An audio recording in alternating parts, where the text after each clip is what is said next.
और उपभोक्ता ही first priority रहने वाला है। They say that consumer is their first priority also. लेकिन And they say the government should not regulate us. The consumer is our priority, we will decide, and if the consumer is accepting the content, why should the government interfere? देखिए, उसमें age groups अलग अलग हो सकते हैं कि आपको कौन से एज ग्रुप के हो, आपको वो कौन सा प्रोग्राम देखना है। लेकिन ये बहुत सारी शिकायतें आती हैं जब कोई परिवार अपने बच्चों के साथ बैठकर कोई सीरियल देख रहा है, कोई सीरीज़ देख रहा है, तो उसमें जिस तरह की अश्लीलता, अभद्रता या कुछ ऐसे डायलॉग सुनने को मिलते हैं जो शायद एक परिवार को इकट्ठे बैठकर देखना मुश्किल हो जाए। उन चीज़ों को कैसे ठीक करना है। क्रिएटिविटी के नाम पर अश्लीलता नहीं परोसी जा सकती, बहुत क्लैरिटी है। और केवल क्रिएटिविटी के नाम पर वो गंदे बोल जो मर्यादित नहीं हैं, उनको भी वहाँ पर नहीं दिया जा सकता है। इस दिशा में क्या कदम उठाने हैं, इंडस्ट्री से बात करके और उपभोक्ताओं का फीडबैक लेके उसमें हम जो बदलाव करने होंगे, अवश्य उस दिशा में खुले मन के साथ, पूरी ताकत के साथ काम करेंगे और कदम भी उठाएंगे। Anurag ji, what do you make of the western media? और ये जो बीबीसी डॉक्यूमेंट्री को लेके कंट्रोवर्सी हुई, ओवरऑल ये वेस्टर्न मीडिया पर क्या वी फोकस टू मच और we give it too much importance on what they are saying? Is it really important? Does it really matter? And what should be India's answer? Because we have been talking about this time of transformation, Anurag ji, and my own view, and I want to share this with you on the stage today, my own view is that we should have our own global media from the soil of India, with Indian talent, Indian technology, and I hope that Republic will be doing it on scale, and we are working towards it. But what is your view, Anurag ji, on Western media and some of these controversies? देखिए, अगर बहुत सारे क्षेत्रों में Bharat leader के रूप में आगे बढ़ सकता है पिछले 9 वर्षों में, तो इस क्षेत्र में बढ़ सकते हैं। और आप जैसे चैनल्स और newspapers, they have the potential to become international players, and I'm sure they're going to be in the coming years. But at the same time, when we look at these channels or newspapers, when we say the foreign media, they have a biased approach towards India. The most unfortunate part is who's writing in those newspapers.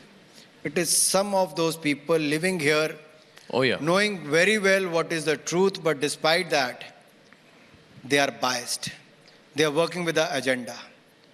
But ना वो भारत को कमज़ोर यहाँ बैठकर कर पाए हैं, ना विदेशी अखबारों में लिखकर कमज़ोर कर पाएंगे। ये भारत की ताकत है, ये भारत की ताकत है। वो शायद 140 करोड़ भारतीयों को कमज़ोर आंकते हैं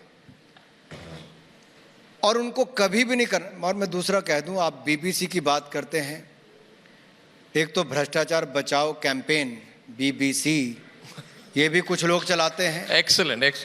ये जो भ्रष्टाचार बचाओ कैंपेन में कई लोग कूद गए, लेकिन उनको मैं पूछना चाहता हूं, राजनीतिक दल के लोगों को, वो बीबीसी का पक्ष जब ले रहे थे जी, तो अपने नेता या उस विपक्ष के नेता का साथ ले रहे थे जो विदेशी धरती पर जाकर विदेशी एजेंसियों का, विदेशी चैनल्स का, विदेशी दलों का सहयोग भारत के खिलाफ एजेंडा चलाने के लिए कर रहे थे। और बीबीसी के लिए कोई अलग कानून नहीं बन सकता। जैसे गांधी परिवार अपने लिए अलग कानून बनाने की बात करता है, बीबीसी के लिए भी अलग कानून देश में नहीं बनेगा। जो बाकियों के लिए कानून है वही बीबीसी के लिए कानून भी है।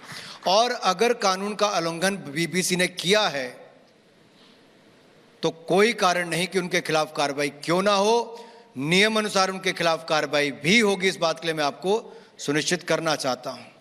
और हमने उनको नोटिस दिया था और नोटिस में बीबीसी ने क्या कहा है रिप्लाई में? Actually what if they said, क्या कहा है? थोड़ी ब्रेकिंग खबर हो जाए। अनुराग जी, आप मुझे ऐसे मत देखिए, आपको मैं बहुत सालों से जानता हूं, आप भी मुझे जानते हैं, मैं मौका नहीं छोड़ता। आप बोलने वाले थे, प्लीज कंटिन्यू। देखिए, खबर ये चलाई गई कि बीबीसी ने खबर चलाई तो जाके सरकार 3 वर्ष से फाइनेंस मिनिस्ट्री उनके साथ जानकारी मांग रही थी। अच्छा। कि क्या आपने इन नियमों का उल्लंघन किया है, क्या आपने ये जानकारी देंगे। 3 वर्ष उनको लग गए, जानकारी देते थे तब भी नहीं दी थी। और हमने भी जब नोटिस दिया तब उन्होंने माना है कि उन्होंने उल्लंघन किया है। माना है, उन्होंने लिखित तौर से माना है। तो अगर किया है फिर आप कुछ बोलते बोलते आप बोल दीजिए। अनुराग जी, थोड़ी बहुत ब्रेकिंग न्यूज होनी चाहिए। आप लोग ब्रेकिंग न्यूज पे क्यों जी रहे हैं? आप लोग देखना चाहते हैं। विचित्र बात है, मैं नहीं जानता, मैं समझ नहीं पाता, मगर लोग ब्रेकिंग न्यूज देखना चाहते हैं और आप अभी हैं तो आप देखिए कितने लोग ट्वीट कर रहे हैं, से इट अनुराग जी, से इट, कम ऑन। आप साथ साथ में ट्वीट भी देख रहे हैं? नहीं, मैं ट्वीट नहीं देख रहा, आप मेरे कागज ना देखें। लेकिन आपके बार बार बताएं। पूछने से ना मेरे बार बार रोकने से सच्चाई नहीं छिपेगी। सच्चाई यही है कि उल्लंघन हुआ है, माना है। और जी, तो जो माना है, नियमों के अनुसार होना चाहिए था उन्होंने नियमों को नहीं माना है। क्या उन्होंने लिखित तौर से माना है इसको? लिखित तौर पे बोला होगा तभी मैं बोल रहा हूं आपके सामने। बहुत बड़ी बात। तो लिखित तौर से माना है, तो लिखित तौर से